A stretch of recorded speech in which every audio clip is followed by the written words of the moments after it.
आजकल कई बच्चे ऐसे हैं जो अपने माँ बाप को बुढ़ापे में बोझ समझने लगते हैं और अपनी जिम्मेदारियों से बचने के लिए उन्हें वृद्धाश्रम में छोड़ देते हैं। ऐसे में अब कई माँ बाप पहले ही सतर्क हो जाते हैं और अपनी संपत्ति को आखिर तक अपने पास रखते हैं। क्या आपने अपने रिटायरमेंट के बाद सुखी जीवन की प्लानिंग की?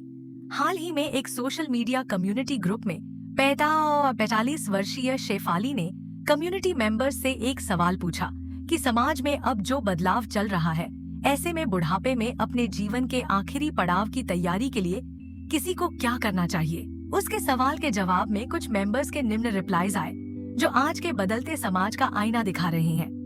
30 वर्षीय एक अनमैरिड मेंबर ने लिखा, मैं अपने जीवन के आखिरी पड़ाव के लिए एक प्लान बनाऊंगी, अपने करीबी दोस्तों के साथ रहूंगी, इतनी सेविंग कर लूंगी कि अपने लिए अटेंडेंट का खर्च उठा सकूं, अपनी हेल्थ पर इन्वेस्ट करूंगी। 45 वर्षीय एक अन्य सदस्य ने लिखा, कल किसने देखा है बच्चे कौन सा पास रहते हैं आजकल, और जो पास रहते हैं उनसे भी उम्मीद नहीं रखनी चाहिए, उनकी भी अपनी लाइफ है। एक अन्य सदस्य ने लिखा, हमें अनाथाश्रम या किसी ओल्ड एज होम में समय से पहले में चले जाना होगा। मेरे पति के चाचा कुछ समय दुनिया से चल बसे और उनके बच्चे जो विदेश में रहते थे, न तो वे उनसे मिलने अस्पताल आ पाए और न ही उनके अंतिम संस्कार में आ पाए। किसी ने यह सुझाव दिया कि आप रिटायरमेंट के लिए जितना संभव हो सके उतनी बचत करें और बाद के जीवन की देखभाल के लिए अपनी संपत्ति बेचने के लिए तैयार रहें। हाल ही में नागपुर में घटी एक घटना में बेटे ने बूढ़े माता पिता की देखभाल करने के बजाय माँ बाप के घर और संपत्ति को धोखे से बेच दिया, जिसके कारण बुजुर्ग दंपत्ति को वृद्धाश्रम में रहना पड़ा। जनसंख्या की उम्र बढ़ना आज एक वैश्विक घटना बन रही है। जापान और चीन जैसे कई देशों में भी वरिष्ठ नागरिकों की संख्या तेजी से बढ़ रही है। चीन की सरकारी समाचार एजेंसी शिन्हुआ की रिपोर्ट के अनुसार साल 2035 तक चीन की 60 वर्ष और उससे अधिक आयु की आबादी 40 करोड़ से अधिक हो जाएगी और 2050 तक 50 करोड़ तक पहुंच जाएगी, और यह चीन के लिए चिंता का विषय बन रहा है। हाल की एक रिपोर्ट में यह बात भी सामने आई है कि चीन में हजारों किंडरगार्टन स्कूल बंद किए जा रहे हैं क्योंकि बच्चों की भर्ती में तेजी से गिरावट आई है।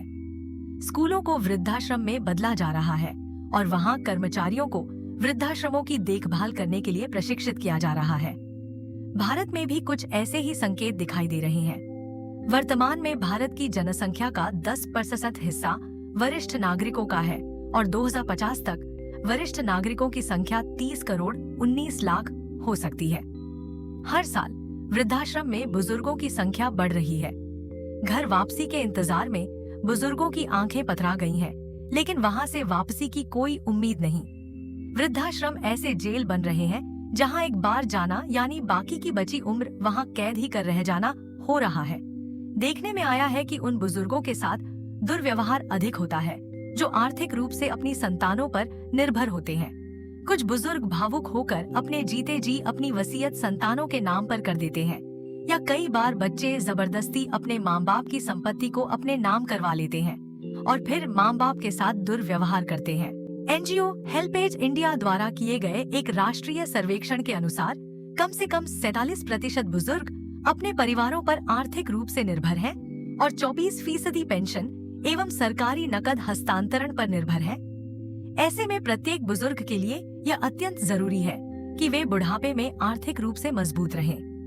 निम्नलिखित तरीकों से आप अपने फ्यूचर को प्लान कर सकते हैं ताकि बुढ़ापे में कोई दिक्कत न हो।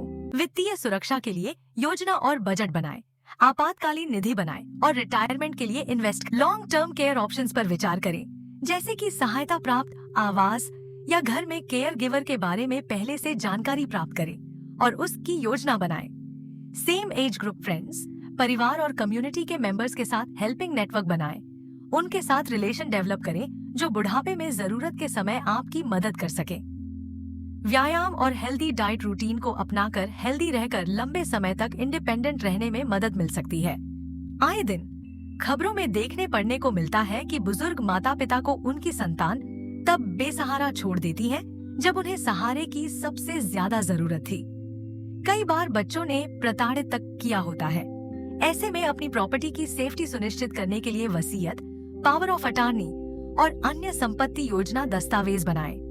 जीवन के संध्या काल के लिए अपने कोई शौक या हॉबी बनाए रखें। इससे बुढ़ापे में व्यर्थ की चिंताएं नहीं सताती और समय काटने का एक क्रिएटिव जरिया मिलता है।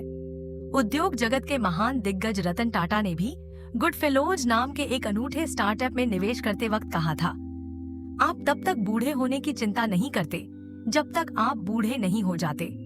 उसके बाद आपके लिए यह दुनिया बहुत मुश्किल हो जाती है। गुडफेलोज स्टार्टअप वरिष्ठ नागरिकों को युवा ग्रेजुएट्स के साथ जोड़कर इंटरजेनरेशनल दोस्ती को प्रोत्साहित करने के प्रयास में सहयोग प्रदान करता है। गुडफेलोज वही करता है जो एक पोता या पोती करते हैं। गुडफेलो एक प्रीमियम सब्सक्रिप्शन मॉडल पर काम करता है, जिसमें पहला महीना मुफ्त होता है और दूसरे महीने के बाद एक छोटा सब्सक्रिप्शन शुल्क पेंशन लेने वाले बुजुर्गों की सीमित आर्थिक सामर्थ्य पर लिया जाता है। बुजुर्गों के लिए इस स्टार्टअप का उद्देश्य बुजुर्गों के अकेलेपन और मानसिक स्वास्थ्य के मुद्दों को भारत में वास्तविक सार्वजनिक स्वास्थ्य चिंताओं के रूप में पहचानना है। आपको यह वीडियो कैसी लगी कमेंट सेक्शन में जरूर बताना।